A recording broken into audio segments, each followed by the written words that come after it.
Hi friends, welcome to my channel all in one. ಇವತ್ತು ನಾವು ಖಾರ ಚಪಾತಿನ ಹೇಗೆ ಮಾಡೋದಂತ ನೋಡೋಣ ಬನ್ನಿ. ಈ ಚಪಾತಿನ ಮಾಡಲಿಕ್ಕೆ ನಾನು ಫಸ್ಟಿಗೆ 1 ಕಪ್ ಆಗೋಷ್ಟು ಗೋಧಿ ಹಿಟ್ಟು ತೊಗೊಂಡಿದ್ದೀನಿ. ಇದನ್ನು ಚಪಾತಿ ಮಾಡೋ ಹಿಟ್ಟಿನ ಹಾಗೆ ಕಲಿಸ್ಕೋಬೇಕು. ಸ್ವಲ್ಪ ಸ್ವಲ್ಪ ನೀರು ಹಾಕಿ ಇದನ್ನು ಕಲಿಸ್ಕೋಬೇಕು.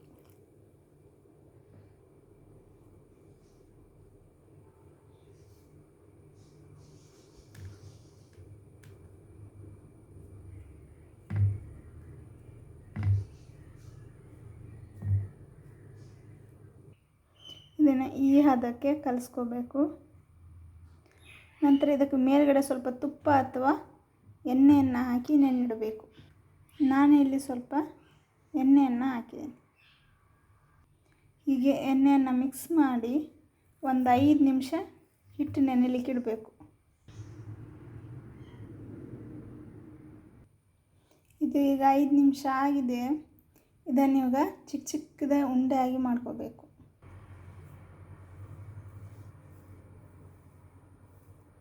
ಹೀಗೆ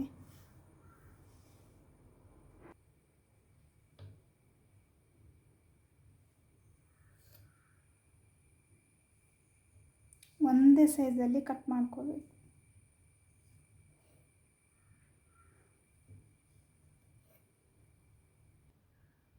ನೋಡಿ, ಈ ಗಾತ್ರಕ್ಕೆ ಎಲ್ಲ ಉಂಡೆಗಳನ್ನು ಮಾಡ್ಕೋಬೇಕು.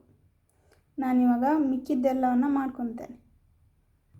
ಇವಾಗ ಇದಕ್ಕೆ ಸ್ವಲ್ಪ ಹಿಟ್ಟು ಹಚ್ಚಿ ಇದನ್ನು ಚಪಾತಿನ ಲಟ್ಟಿಸ್ಕೋಬೇಕು. ಹೀಗೆ ಚೂರು ದೊಡ್ಡ ಗಾತ್ರದಲ್ಲಿ ಲಟ್ಟಿಸ್ಕೋಬೇಕು.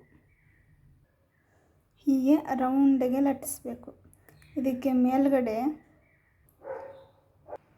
ಉಪ್ಪು ಖಾರ ಎಲ್ಲ ಸೇರಿಸ್ಕೋಬೇಕಾಗತ್ತೆ. ಅದಕ್ಕಿಂತ ಮುಂಚೆ ಇದನ್ನು 4 ಭಾಗವಾಗಿ ಕಟ್ ಮಾಡ್ಕೋಬೇಕು. ಯಾವ ರೀತಿ ಅಂತ ತೋರಿಸ್ತೇನೆ ನೋಡಿ. ಈ ರೀತಿ ಕಟ್ ಮಾಡ್ಕೋಬೇಕು ಸಮ ಭಾಗದಲ್ಲಿ.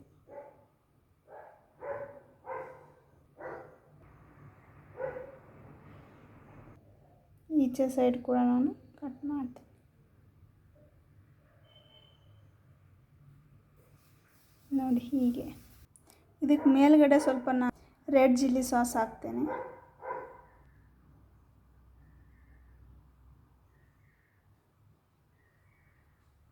ಇದನ್ನು ಇವಾಗ ನೀಟಾಗಿ ರಬ್ ಮಾಡಬೇಕು.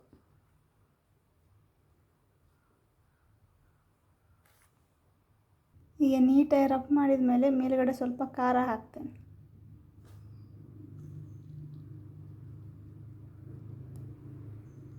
ಇದನ್ನು ಕೂಡ ರಬ್ ಮಾಡ್ಕೊತೇನೆ. ನೋಡಿ, ಇವಾಗ ಖಾರ ಕೂಡ ಫುಲ್ ರಬ್ ಮಾಡಿದ್ದೇನೆ ನಾನು. ಇದಕ್ಕೆ ಮೇಲ್ಗಡೆ ಸ್ವಲ್ಪ ಅರಿಶಿನ ಹುಡಿ ಹಾಕ್ತೇನೆ.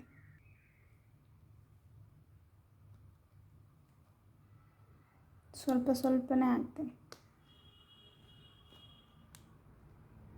ಸ್ವಲ್ಪ ಮೇಲ್ಗಡೆ ಮಸಾಲೆನ ಹಾಕ್ತೇನೆ. ಇದನ್ನು ಕೂಡ ನೀಟಾಗಿ ರಬ್ ಮಾಡ್ಕೋಬೇಕು.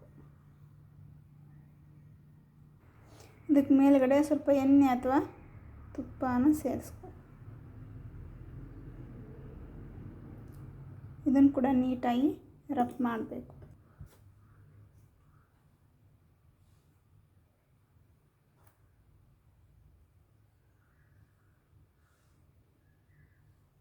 ಹೀಗೆ ಇವಾಗ ಇದನ್ನು ಮಡಿಸ್ಬೇಕು.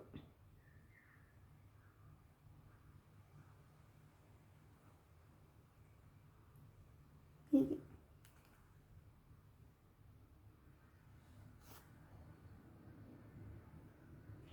ಇದನ್ನು ಪುನಃ ಇದರ ಮೇಲೆ ಹಾಕ್ಕೋಬೇಕು. ಇದನ್ನು ಇದರ ಮೇಲೆ ಹಾಕಬೇಕು. ಇದರ ಮೇಲ್ಗಡೆ ಸ್ವಲ್ಪ ಕೊತ್ತಂಬರಿ ಸೊಪ್ಪನ್ನು ಹೊಂದಿಸ್ಬೇಕು.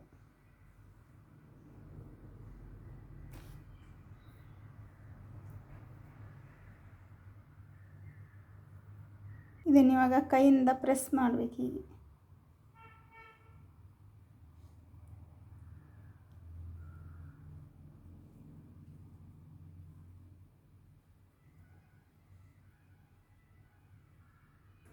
ಲಾಸ್ಟಲ್ಲಿ ಪ್ರೆಸ್ ಮಾಡಿದ ಮೇಲೆ ಈ ರೀತಿ ಕಾಣಿಸುತ್ತಿದ್ದು. ಇವಾಗ ನಾನು ಹಂಚ್ಕಾಯಕ್ಕಿಟ್ಟಿದ್ದೆ, ಅದಕ್ಕೇ ಸ್ವಲ್ಪ ತುಪ್ಪ ಅಥವಾ ಎಣ್ಣೆನ ಹಾಕ್ತೀನಿ. ಮೇಲುಗಡೆ ಸ್ವಲ್ಪ ಕೊತ್ತಂಬರಿ ಸೊಪ್ಪು ಹಾಕ್ತೇನೆ. ನಂತರ ನಾನು ಚಪಾತಿನ ಸೇರಿಸ್ಕೊಂತೀನಿ. ಇದು ಇವಾಗ ಸರಿಯಾಗಿ ಬೇಯಬೇಕು. ಇದು ಇವಾಗ ಒಂದು ಸೈಡ್ ಬೆಂದಿದೆ ನೋಡಿಯಾ, ಈ ರೀತಿ ಕಾಣುವಾಗ ಒಂದು ಸೈಡ್ ಇದು ಹಿಂದ್ಗಡೆ ಬೆಂದಿರುತ್ತೆ. ಇದನ್ನು ಇವಾಗ ತಿರುಗಿಸಿ ಹಾಕ್ತೀನಿ.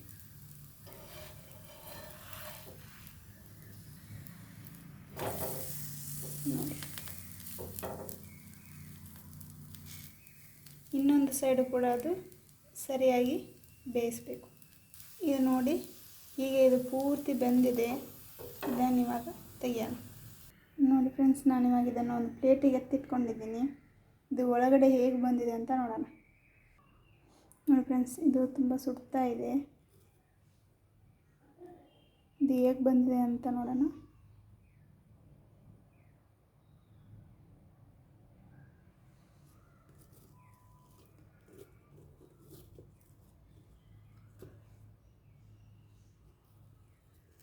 ನೋಡಿ ಫ್ರೆಂಡ್ಸ್, ಹೀಗೆ ಬಂದಿದೆ. ಇದನ್ನು ಹೀಗೆ ಕೂಡ ತಿನ್ಬೋದು, ಇಲ್ಲಾಂದರೆ ಪಲ್ಯ ಜೊತೆಗೂ ಸಹ ತಿನ್ಬೋದು. ಇದಕ್ಕೆ ಪಲ್ಯನೇ ಬೇಕು ಅಂತ ಏನಿಲ್ಲ. ನೋಡಿ, ಹಿಂದ್ಗಡೆದು ಒಂದು ಲೇಯರ್ ಹೇಗೆ ಬಂದಿದೆ ಅಂತ ನೋಡಿ, ಎಷ್ಟು ಖಾರವಾಗಿ ಬಂದಿದೆ ಅಲ್ಲ. ನೀವು ಒಮ್ಮೆ ನಿಮ್ಮ ಮನೆಯಲ್ಲಿ ಟ್ರೈ ಮಾಡಿ ನೋಡಿ ಹೇಗಿತ್ತು ಅಂತ ನನಗೆ ಕಮೆಂಟ್ ಮಾಡಿ. Thank you for watching. Bye.